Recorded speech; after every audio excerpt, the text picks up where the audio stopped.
Salut à tous, c'est Corentin de chez Agriciel, j'espère que vous allez bien. Bon, cette semaine on va faire un petit point au niveau de la ferme, voir un peu où on en est. Je vais surtout répondre à pas mal d'interrogations qu'il y a eu par rapport au déchômage que l'on a réalisé la semaine dernière. Donc si vous êtes prêts, c'est parti pour cette nouvelle vidéo, let's go!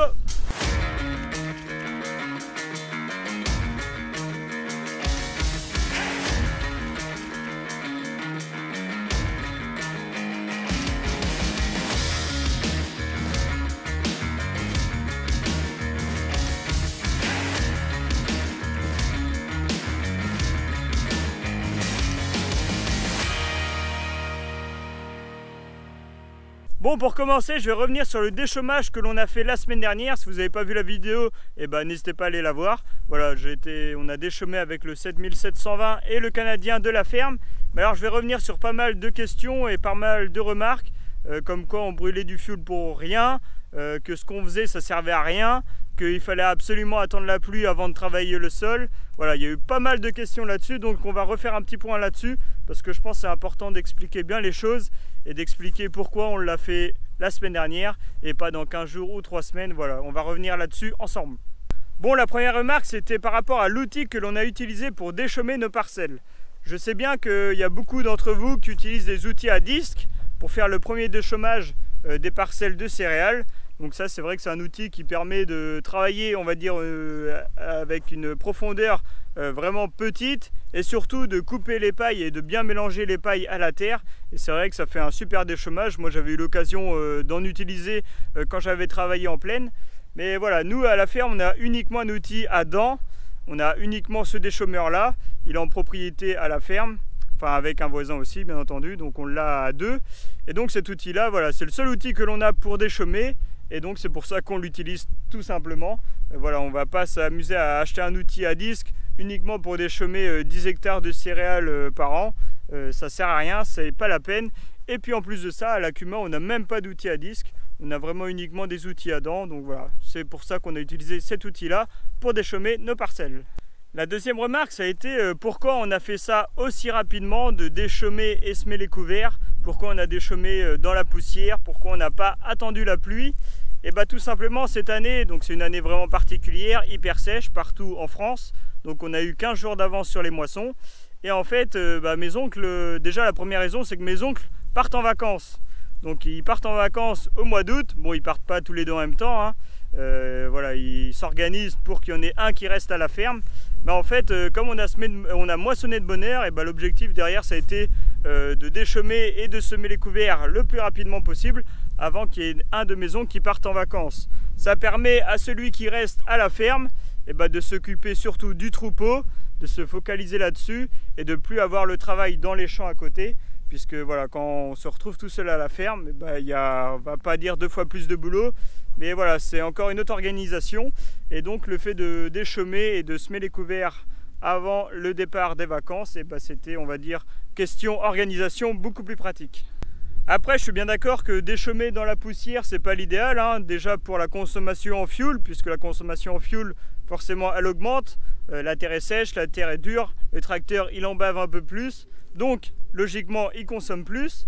En plus de ça, on va user un peu plus le matériel, et notamment les dents du déchômeur, puisque la terre, elle est dure comme du béton.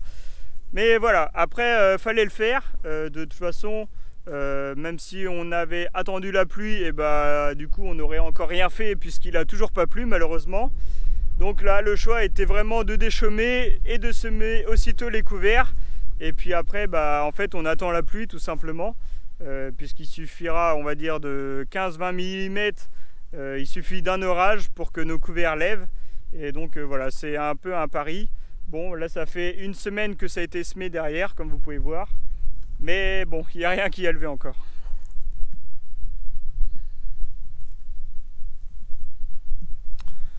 Donc en tout, on a semé donc les 10 hectares qui ont été moissonnés, les 10 hectares ont été déchômés et semés. Donc moi j'en ai semé une bonne partie, je vous mets quelques images du semis. Malheureusement, j'ai rien filmé avec la GoPro, les caméras, puisqu'il y avait tellement de poussière quand je passais la herse et le semoir, que voilà, je me suis dit je vais pas m'embêter à prendre d'images parce que la caméra elle va avoir plein de poussière et ça allait être très compliqué à gérer. Donc voilà, je vous ai pas pris plus d'images que ça du semis. En même temps, il n'y avait rien de sorcier, hein. On a seulement déchômé et puis après passé le combiné de semis.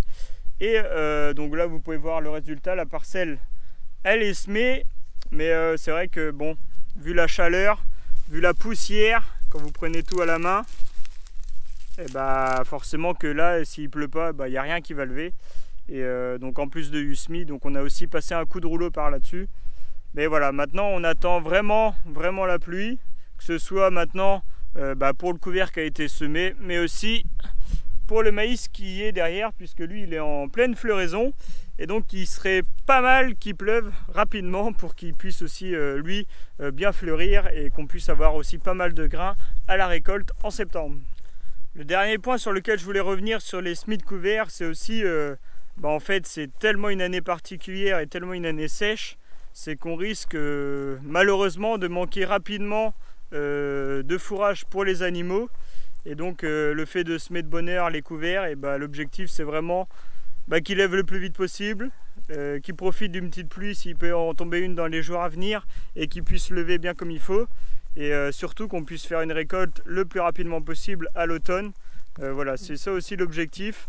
Voilà, je ne sais pas si vous suivez aussi Étienne, agri-youtubeur, mais lui aussi il a semé ses couverts un peu dans la poussière. Bon, l'avantage qu'il a, c'est que lui il a l'irrigation. Nous malheureusement on n'a pas d'irrigation, donc on attend vraiment la pluie. Mais voilà, on est tous dans le même cas, en tout cas je pense tous les éleveurs de France en ce moment. C'est que là on a tous attaqué nos stocks d'hiver, puisque dans les pâturages, dans les prairies, il n'y a plus un brin d'herbe. Donc on emmène du foin, de l'enrubanage en râtelier directement au champ, aux animaux. Et donc en fait on a carrément attaqué les stocks d'hiver. Et donc si là ça voulait bien pousser rapidement, et ça permettrait de refaire une coupe à l'automne et ça permettrait de refaire un peu de stock avant l'entrée en hiver, puisque voilà. Après, on ne sait pas si l'hiver va durer longtemps ou pas, on ne sait pas les conditions météo que l'on aura cet hiver, mais si on a un hiver en plus assez long, en plus on manque de fourrage, et ça peut être très compliqué. Donc c'est pour ça aussi que plus on sème ça rapidement, et après c'est comme je dis, hein, c'est du poker, on joue avec la météo. Si l'orage tombe là, tant mieux. S'il tombe à 1 kilomètre plus loin, tant pis pour nous. Mais c'est vrai que c'est voilà, c'est à chaque fois pareil, c'est du poker. Et puis bon, je vais vous montrer un peu le maïs aussi. On a des beaux maïs, en fait on a un peu de tout cette année. On a des bonnes parcelles de maïs. Il y en a d'autres qui ont été semées un peu plus tard, qui sont beaucoup moins jolies. Mais voilà, c'est vraiment une question de stock de fourrage, puisque comme je disais, on a commencé à attaquer les stocks d'hiver, comme beaucoup d'éleveurs malheureusement. Et donc c'est pour ça que là on est tous un peu à la bourre, en voulant récolter un maximum de fourrage avant l'entrée en hiver.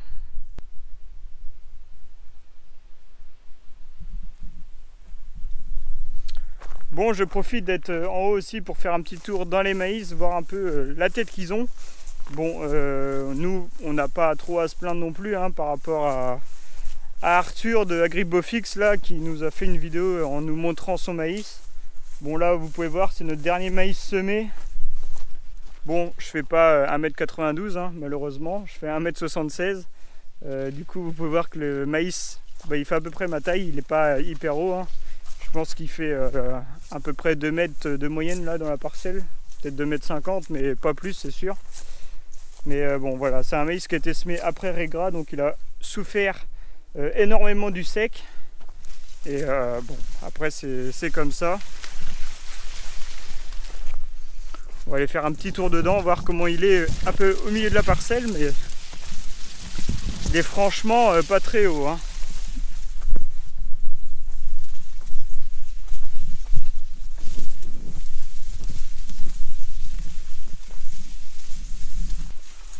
Bon, vous pouvez voir qu'il est en train de fleurir. Donc c'est pour ça que là on attend vraiment la pluie avec impatience, parce que si on veut avoir des belles gousses, des beaux épis de maïs, et il nous faut de la pluie tout simplement. Donc voilà, là le maïs est en train de fleurir un peu partout. Et puis on verra bien hein, si la pluie tombe, si elle veut bien tomber un jour. Je pense que je commence à me répéter un peu trop avec la pluie, mais c'est tellement important cette année et on souffre tellement de la chaleur qu'on a tous le même discours, je pense, quand on est éleveur.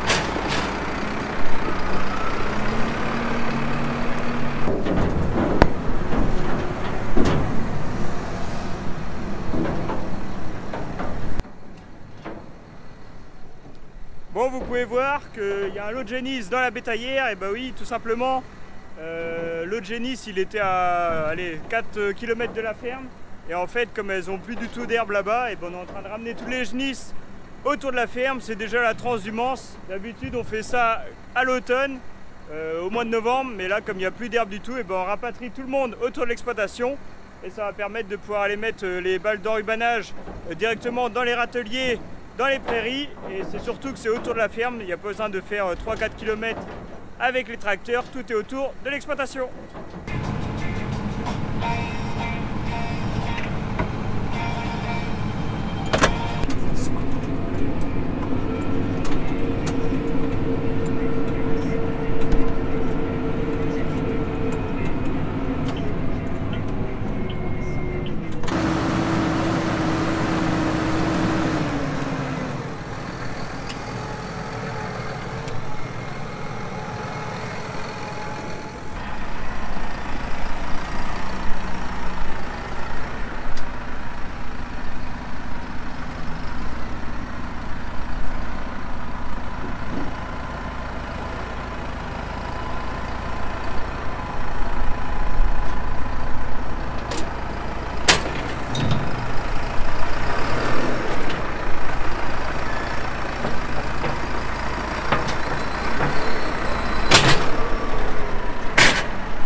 Bon, comme je le disais, il n'y a plus rien dans les champs. Du coup, on apporte du foin directement en râtelier, comme vous pouvez voir derrière moi.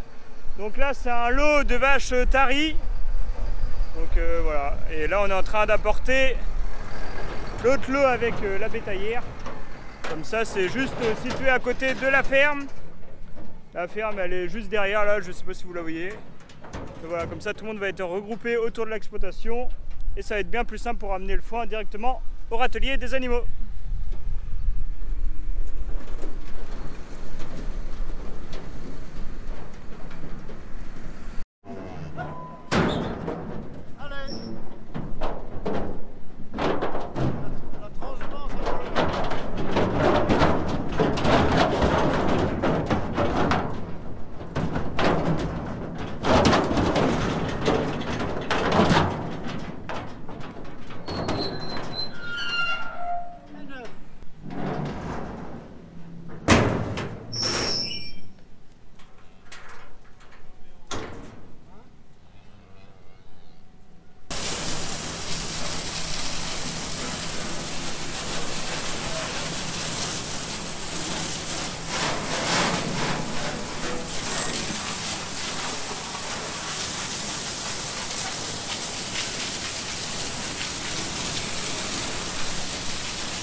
Bon bah voilà, la bétaillère elle est propre, elle est rangée, elle est au sec, à l'abri sous le bâtiment. Là vous pouvez voir, il y a de la paille d'arrivée, donc on a racheté 5 hectares de paille de triticale directement en Andin à un voisin comme on fait tous les ans. Donc voilà, on a fait des gros bigs, ça a refait un peu de stock. On a aussi notre céréalier qui nous vend de la paille tous les ans, qui va pas tarder à arriver à nous mettre 2-3 plateaux de paille comme on fait tous les ans, et comme ça on va refaire bien nos stocks de paille pour toute l'année. Les vaches sont là, c'est l'heure de la traite, donc je vais vous laisser. J'espère que cette vidéo vous a plu, n'hésitez pas à la partager, à poser des questions si vous en avez, et puis on se retrouve la semaine prochaine pour une nouvelle vidéo à la ferme. Ciao!